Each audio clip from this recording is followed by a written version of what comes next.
আর একটা second seminar হচ্ছে investment. জাপানের সাথে আপনারা জানেন জাপানিজ ইনভেস্টররা বাংলাদেশের ব্যাপারে খুবই ইন্টারেস্টেড, বাংলাদেশি ইনভেস্টমেন্টের ব্যাপারে। সেই অনুযায়ী 2,500-এ একটা এক্সক্লুসিভলি জাপানের জন্য একটা ইকোনমিক জোন করা হয়েছে। সেই ইকোনমিক জোনে যাতে আরও বেশি জাপানিজ ইনভেস্টর আসেন এবং তাদের জন্য কি কি ফ্যাসিলিটি দেওয়া যায় সেটার উপরে উনি কথাবার্তা বলবেন। ওই যেই সেমিনারটা হবে সেখানে আমরা আশা করছি 300-র মতো জাপানিজ ইনভেস্টর থাকবে। তাদের উদ্দেশ্যে প্রফেসর ইউনূস কথা বলবেন এবং অনেক ক্ষেত্রে কারো সাথে আরও আমরা এক্সটেন্সিভ মিটিং হওয়ার সম্ভাবনা আছে। তো এই জায়গাটাও উনি এমফাসিস দিচ্ছেন।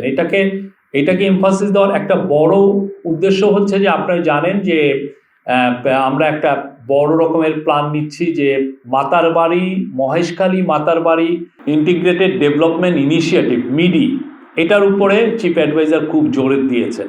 এইখানে অনেকগুলো প্ল্যান, এই পুরো প্ল্যানটা যদি এক্সিকিউট করা হয়, করতে হলে আমাদের যেটা কালকে এটা নিয়ে অনেক বড় মিটিং হয়েছে, সেখানে দেখা যাচ্ছে যে এখানে ইনভেস্টমেন্ট লাগবে $140 বিলিয়ন মতো। তা আপাতত এটা অনেক 2040-50 সাল পর্যন্ত।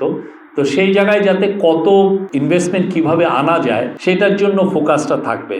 তো এই জায়গায় অলরেডি যে প্ল্যান নেওয়া হচ্ছে যে হাইওয়ে হবে, খুবই 6 লেন হাইওয়ে হবে, সেখানে অনেকগুলো পাওয়ার প্ল্যান্ট হচ্ছে এবং অলরেডি প্ল্যান হচ্ছে যে ওইখানে 6টা পোর্ট টার্মিনাল হবে এবং এই 6টা পোর্ট টার্মিনালকে মাতারবাড়ি পোর্ট টার্মিনাল, এটা হলো ডিপ সি পোর্ট, যেখানে ওয়ার্ল্ডের বড় বড় শিপিং কোম্পানিগুলো বড় বড় কন্টেনার জাহাজ এখানে ভিড়বে।